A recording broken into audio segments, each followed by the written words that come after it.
యోహాను సువార్త 15వ అధ్యాయం 7వ వచనాన్ని ధ్యానాంశంగా చదువుకుందాం.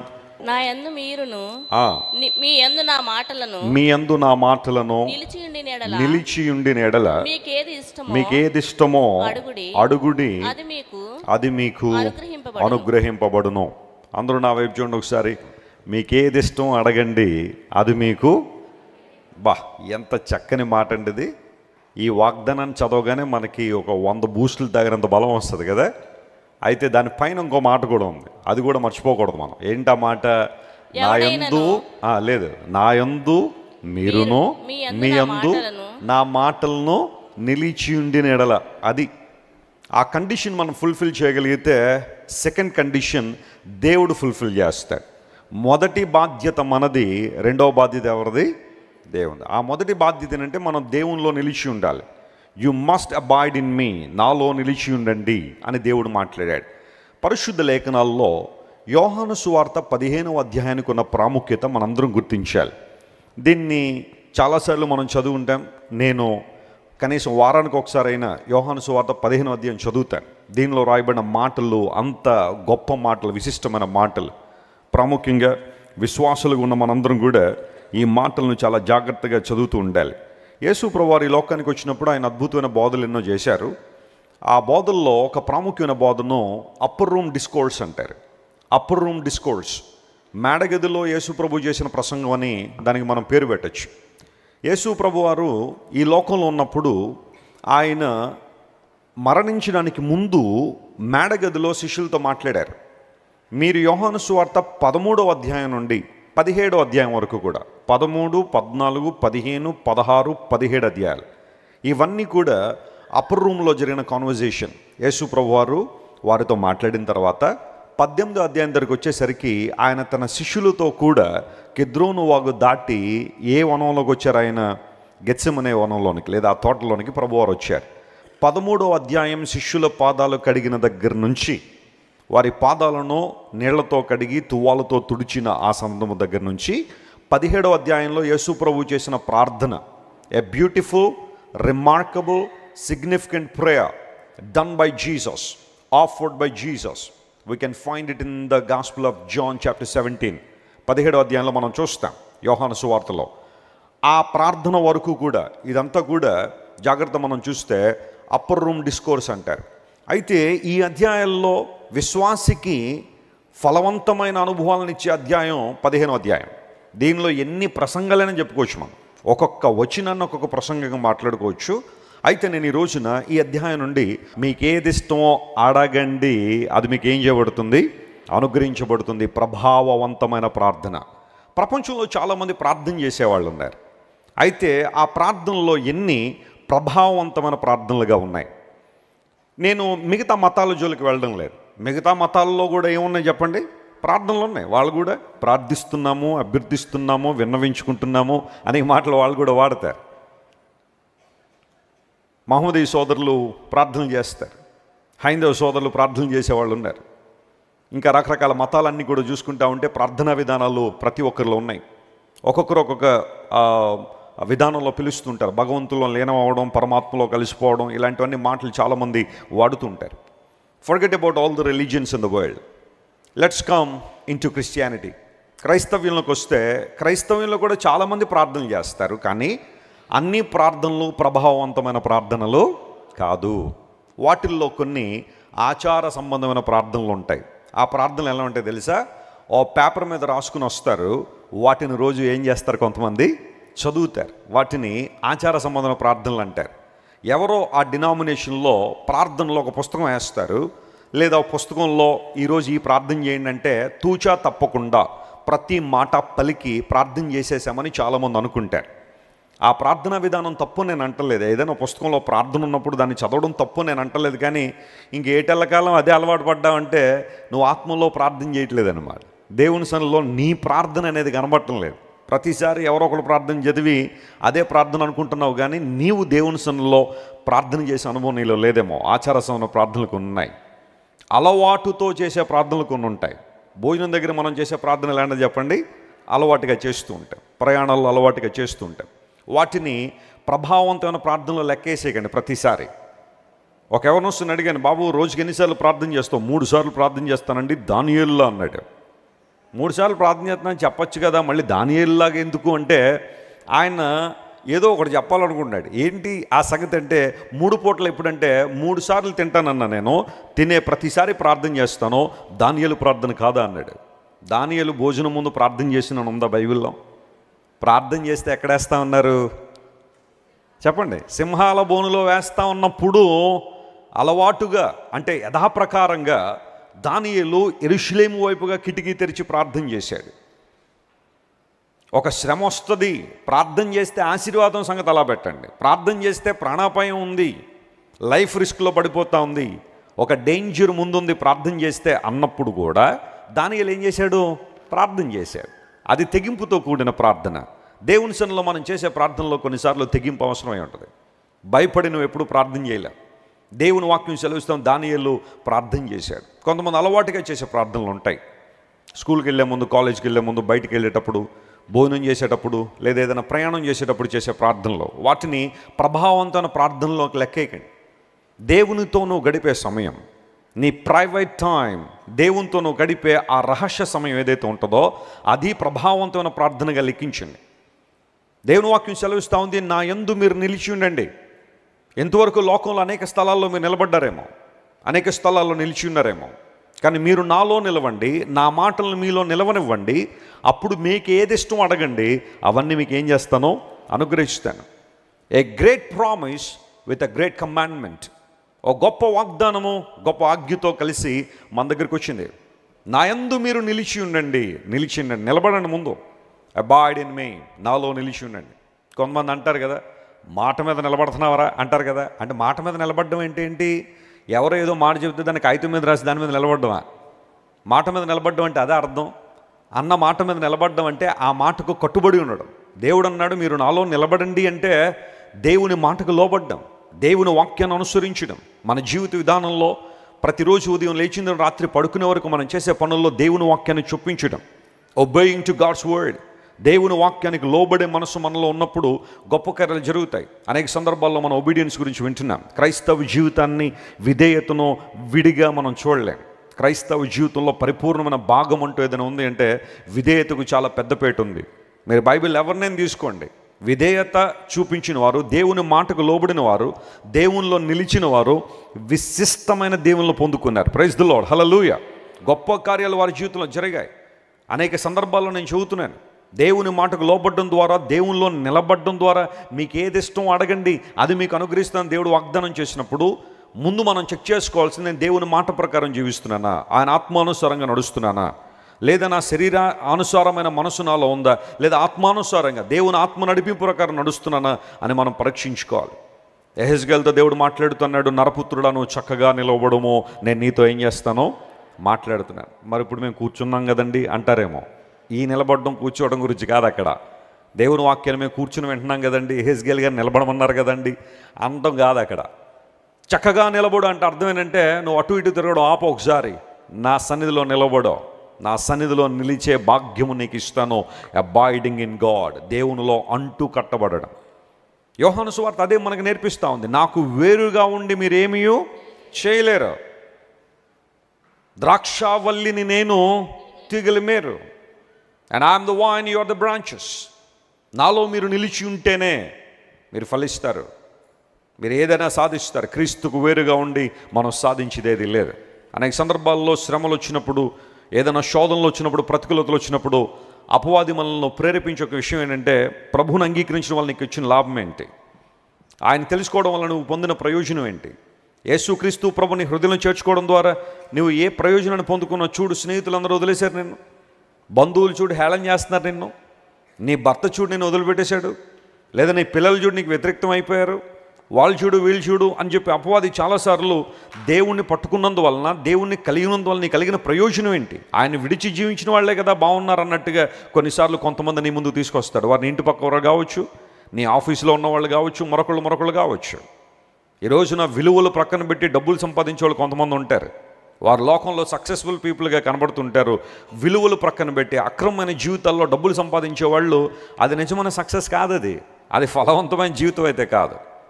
దేవుని లేఖనం సెలవిస్తూ ఉంది, మీరు నాలో నిలిచి ఉండండి, కష్టమైన ఇబ్బంది అయిన ప్రతికూలత వచ్చిన నిలబడండి. పౌలు మహాశయుని జీవితాన్ని మనం చూస్తే ప్రభువును అంగీకరించిన నాటి నుండి పరలోక రాజ్యానికి పిలువబడినంత వరకు పౌలు భక్తుడు ప్రభువులో నిలిచి ఉన్నాడు. ఎన్నో శోధనలు వచ్చాయి, ఇబ్బందులు వచ్చాయి, ప్రతికూలతలు వచ్చాయి, కానీ ఎప్పుడు కూడా తన విశ్వాస జీవితంలో వెనుకకు వెళ్ళిపోలేదు. ఈ రోజుల్లో ఒక ట్రెండ్, కొంచెం బాధించే ట్రెండ్ ఏంటంటే, కొంతమంది ఏదో ఒక ఉద్దేశాలతో ప్రభు దగ్గరికి రావడం, ఆ ఉద్దేశాలు నెరవేరకపోతే లేదా వారు అనుకున్నది జరగకపోతే, వారు ఏదో ప్రార్థన చేస్తారు, అది జరగకపోతే ప్రభువును వదిలిపెట్టేసి, ఇప్పుడు ట్రెండ్ ఎలా ఉందంటే ఎక్స్ క్రిస్టియన్ అంట. చెప్పండి, ఏ క్రిస్టియన్ అంట? ఇది ఏమన్నా ఎక్స్ ఎమ్మెల్యేనా ఇది, లేదా ఎక్స్ ఎంపీలా? ఎంపీ గారి టర్మ్ అయిపోయిన తర్వాత ఆయన్ని ఎక్స్ ఎంపీ అంటారు. ఎమ్మెల్యే టర్మ్ అయిపోయిన తర్వాత, అతని టెన్యూర్ అయిపోయిన తర్వాత ఎక్స్ ఎమ్మెల్యే అంటారు, ex corporator, ex chief minister. Ex Christian అని ఉందా ఎక్కడైనా? ఏంటి ఆ ట్రెండ్ ఏంటి అంటే, ఒకప్పుడు నేను క్రైస్తవుణ్ణి, ఇప్పుడు నేను అక్కడికి వెళ్ళిన తర్వాత నాకు ఆ విధానాలు నచ్చలేదు కాబట్టి ఇప్పుడు నేను ఎక్స్ క్రిస్టియన్ను, వై క్రిస్టియన్ను, ఏమన్నా ఉన్నాయి అవి? ఎక్స్ క్రిస్టియన్ ఏంటండి? ఒక్కసారి ప్రభువుని రుచి చూచినవాడు, సరైన విధానంలో ప్రభు దగ్గరికి వచ్చినవాడు ప్రభువుని విడిచిపెట్టిన దాఖలాలు ఎక్కడ లేవు చరిత్రలో. నీ భక్తి బలహీనమైంది కాబట్టే, నీ విశ్వాసం బలహీనమైంది కాబట్టే, నువ్వు యేసు ప్రభు దగ్గరికి సరైన ఉద్దేశంతో రాలేదు కాబట్టి, ఆ ఉద్దేశం జరగనప్పుడు వెనకకు జారిపోయావు. నిజంగా యేసయ్యను పట్టుకున్నవాడు జీవితాంతం పట్టుకునే ఉంటాడు, ఎప్పుడు విడిచిపెట్టే ప్రసక్తి లేదు. దేవుని నామమున స్తోత్రం కలుగును గాక. హల్లెలూయా. నీ విశ్వాసం బలమైంది అయితే, నువ్వు ప్రభువులో నిలిచిన వ్యక్తివి అయితే, రానే శ్రమలో ఇబ్బందులు రానే, ప్రతికూలతలు రాని, అవమానాలు రాని, నిందలు రాని, ప్రభు కోసం భరించడం కూడా ఆశీర్వాదమే, అది కూడా గొప్ప సాక్ష్యమే. పౌలు మహాశయుడు ప్రభు కోసం ఎన్నో నిందలు పడ్డాడు, ఎన్నో అవమానాలు ఎదుర్కొన్నాడు. పౌలంతటి వాడు కొంతమంది చేత అవమానాలు ఎదుర్కొన్న పరిస్థితి. వాస్తవానికి పౌలు యొక్క జీవితాన్ని పరిశీలన చేస్తే, అతని చరిత్రను తీస్తే, పౌలు ముందు ఎవరైనా నిలబడగలరా? ఆస్తిలో కానీ, జ్ఞానంలో కానీ, తెలివిలో కానీ, అతనుకున్న ఆ పరిస్థితుల్లో కానీ ఎవరైనా నిలబడగలరా పౌలు ముందు? కానీ ప్రభు కోసం అన్ని తగ్గించుకున్నాడు, దేవుని నిమిత్తం వాటిని పెంటగా ఎంచుకున్నాడు. లోక సంబంధ విషయాలను క్రీస్తు కొరకు నిలబడాలనుకున్నాడు కాబట్టే సమస్తాన్ని విడిచిపెట్టి ప్రభువును వెంబడించాడు. ఫలించగలిగే జీవితంలో లేదా ప్రభావవంతమైన ప్రార్థన చేసే పరిస్థితుల్లో దావీదుడు ఉన్నాడు. అనేక సందర్భాల్లో పౌలు చేసిన ప్రార్థనలు దేవుడు అంగీకరించి సరైన విధానంలో జవాబునిచ్చాడు. తన మహిమార్థమై పౌలు గారిని వాడుకున్నాడు. బైబిల్లో మీరు ఎవరినైనా తీసుకోండి, ప్రభావవంతమైన ప్రార్థన చేసిన సేవకులు, విశ్వాసులు దేవుని నుండి దీవెనలు పొందుకున్నట్టుగానే మనం చూస్తాం. నేను ఇంగ్లాండ్ దేశం చాలాసార్లు వెళ్ళాను. ఇంగ్లాండ్లో నాకు ఇష్టమైన ప్రాంతాలు కొన్ని ఉన్నాయి. ఆ ప్రాంతాలకు తరచుగా వెళ్తూ ఉంటాను. అందులో ఒకటి బెడ్ఫోర్డ్ షైర్ అని, జాన్ బన్యన్ గారు ఉన్న ప్రాంతం. ఇప్పటికి చాలాసార్లు వెళ్ళొచ్చాను. ఎన్నిసార్లు వెళ్ళినా బోర్ కొట్టదు ఆ ప్రాంతాన్ని. వెళ్ళి చూసి జాన్ బన్యన్ గారి హిస్టరీని చదివి ఆ మ్యూజియంలో కాసేపు ఉండి, ఆ ప్రక్కన ఒక చర్చ్ ఉంటుంది, ఆ చర్చ్లో కాసేపు కూర్చుని ప్రార్థన చేసుకుని వస్తాను. ఒక టిపికల్ ఇంగ్లీష్ విలేజ్ని మనం చూడాలంటే బెడ్ఫోర్డ్ వెళ్ళాలి. ఇంగ్లాండ్ దేశంలో కూడా గ్రామాలు ఉంటాయంటే ఉంటాయి. ఆ గ్రామాలు ఎంత బాగుంటాయో తెలుస్తుంది అక్కడికి వెళ్తే. I love that place. ఆ తర్వాత నేను బాగా ఇష్టపడే ప్రాంతం ఇంగ్లాండ్ దేశంలో జాన్ వెస్లీ గారి యొక్క గృహం, జాన్ వెస్లీ గారి యొక్క హౌస్. అంటే మెథడిస్ట్ అనే సంఘాన్ని స్థాపించి ప్రపంచాన్ని సువార్త జ్వాలతో నింపడిన జాన్ వెస్లీ గారు అద్భుతమైన సేవకులు. ప్రభు కోసం, దేవుని కోసం చాలా అద్భుతంగా జీవించాడు ఆయన. ఆయన గృహానికి వెళ్ళినప్పుడు ఆయన ఇల్లంతా కూడా చాలా బాగుంటుంది. ఆయనకు ఒక బెడ్రూమ్ ఉంటుంది, చిన్న బెడ్. జాన్ వెస్లీ గారి స్టేచర్కి చాలా పొట్టివాడు ఆయన, అంత హైట్ ఏం కాదు, చాలా పొట్టివాడు ఆయన. ఆయనకున్న షూ సైజుని బట్టి ఆయన స్టేచర్ని లెక్క కట్టచ్చు. ఆయన బెడ్ కూడా చిన్నదే. మన ఇంట్లో చిన్నపిల్లలు పడుకునే బెడ్ ఎంత ఉంటుందో అంత బెడ్ ఉంటుంది, దాని మీద పడుకున్నాడు ఆయన. ఆ బెడ్రూమ్ ప్రక్కనే ఒక రూమ్ ఉంటుంది, చిన్న రూము, మన ఇంట్లో బాత్రూమ్ సైజులో ఉంటుంది ఆ రూమ్. దానికి అనేక మంది దేవుని బిడ్డలు పేరు పెట్టిన ఓ పేరేంటో తెలుసా? ఆ రూమ్ చాలా చిన్నగానే ఉంటుంది. Every morning 4 o'clock లేచేవాడు దావీదుడు. 6 గంటల దాకా ప్రార్థన చేసేవాడు. 2 గంటల రోజు ప్రార్థన అనుభవాన్ని. ఆ రూమ్కి ఏమని పేరు పెట్టారు తెలుసా? Power house of God's mission అని పేరు పెట్టారు. పవర్ హౌస్ అనే పేరు పెట్టారు. ఎక్కడి నుంచే శక్తి ఉత్పన్నమవుతుంది, దేవుని కార్యాలు స్పష్టంగా జరిగాయని. ఇంగ్లాండ్ దేశంలో దైవజనుడు దేవుని వాక్యం అందిస్తున్నప్పుడు బార్ షాపులు మూతలు పడ్డాయి, వ్యభిచార నిలయాలు మూసేశారు. అనేక మంది ప్రభువుని అంగీకరించిన ద్వారా ఒక ఉజ్జీవాన్ని దేవుడు ఆ ప్రాంతంలో తీసుకొచ్చాడు. ఆయనకు తోడు ఆయన సహోదరుడైన చార్ల్స్ వెస్లీ గారు. ఆయన కూడా అద్భుతమైన స్పీకరే. కానీ దేవుడు అతని మీద ఉంచిన విశిష్టమైన అనాయింటింగ్ ఏంటి అంటే పాటలు రాసే వరాన్ని ఇచ్చాడు. చార్ల్స్ వెస్లీ తన లైఫ్ టైంలో 9,000 పాటలు రాశాడు. 9,000 పాటలు. చిన్న విషయం కాదు అది, మాట్లాడుకుంటే చిన్న విషయం కాదు. అంటే తన జీవితంలో రోజుకి ఒక సర్టన్ నెంబర్ ఆఫ్ సాంగ్స్ రాస్తూనే ఉండేవాడు ఆయన. సంగీత పరీక్షలో దేవుడు చాలా బలంగా వాడుకు. 2 అన్నదమ్ములు కూడా ఇంగ్లాండ్ దేశాన్ని ఒక మలుపు తిప్పేశారు. ప్రభు కోసం అనేక మందిని సంపాదించగలిగారు.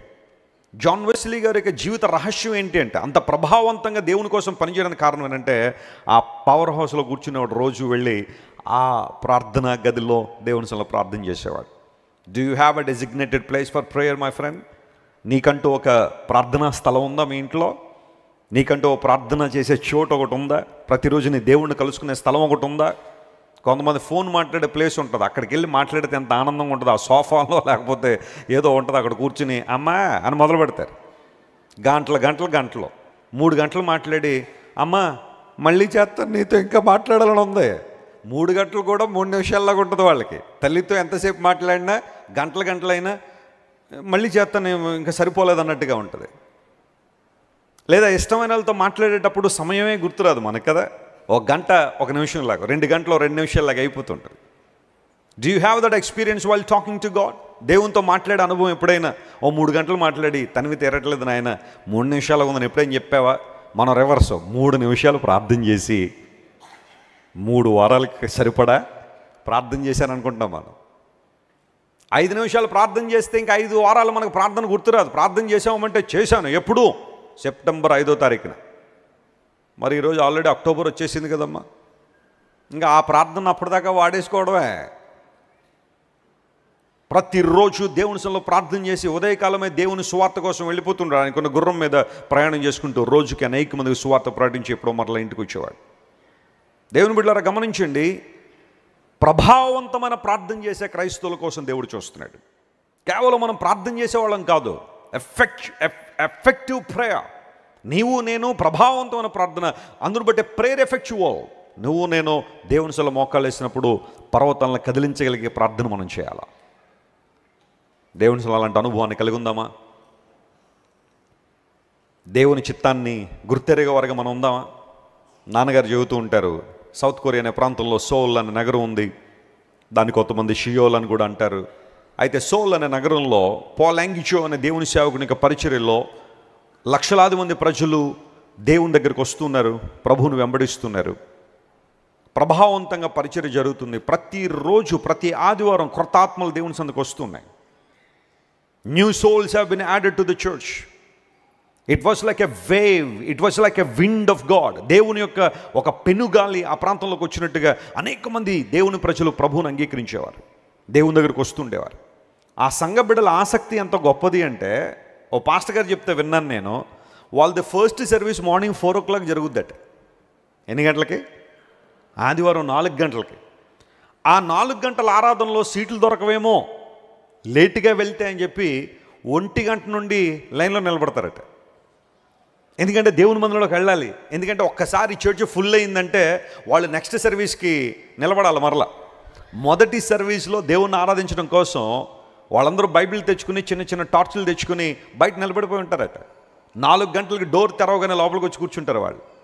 మనం డోర్లన్నీ బార్లా పెట్టేసిన గంట తర్వాత కానీ మన ప్రాంతాల్లో ప్లేసులు నిండటం లేదు. కారణం ఏంటంటారు? ఆసక్తి లేక, దేవుని సన్నిధిలో ఉండాలి అన్న ఆ ఆతురత మనలో లేక. ఆ సందర్భాల్లో మనం చేసే పనులవి ఎప్పుడు వెళ్తే ఏంటి, ఆ గంట ఉంటే సరిపోదా, ఆ అరగంట ఉంటే సరిపోదా అన్నట్టుగా ప్రశ్నించుకుని జస్టిఫై చేసుకుని, నాకు కాబట్టి లేట్ అవుతుందండి, నాకు ఈ సమస్య లేకపోయినంటే, నాకు ఈ ఫ్యామిలీ పరిస్థితి లేకపోయినా నేను అందరికన్నా ముందు వచ్చేవాడిని అని చాలామంది రకరకాలుగా ఎవరికి తోచినట్టుగా వారు జస్టిఫై చేసుకుంటూ ఉంటారు. అయితే ఆ పరిచర్య అంత అభివృద్ధి పొందడానికి కారణం ఏంటంటే, ఎఫెక్టివ్ ప్రేయర్ మౌంటైన్ అని ఒక కొండను వారు తొలిచి దానిలో చిన్న చిన్న రంధ్రాలు చేసి ప్రేయర్ రూమ్స్గా మార్చి సంఘ బిడ్డలందరినీ రమ్మంటే చాలామంది ఆ పర్వతం మీదకి లేదా కొండ మీదకి 2 రోజులు 3 రోజులు కేటాయించుకుని వెళ్ళిపోయి ప్రార్థనలు చేస్తూ ఉంటారు. ఒక సర్టన్ థింగ్ కోసం, ఒక స్పెసిఫిక్ థింగ్ కోసం, వారి జీవితంలో దేవునికి అనుగ్రహం కోసం, ఒక అద్భుతం కోసం, పరిచర్య అభివృద్ధి పొందడం కోసం, అపవిత్రాత్మ శక్తుల ప్రాబల్యం అణిచివేయబడినట్లుగా దేవుని సంఘం అంతా కలిసి ప్రార్థన చేస్తూ ఉంటే అద్భుతాలు ఎందుకు జరగలేదు? ఆశ్చర్యకారాలు ఎందుకు జరగలేదు? మనకు ఆ పట్టుదల ఎందుకు రావట్లేదు ప్రార్థన విషయంలో?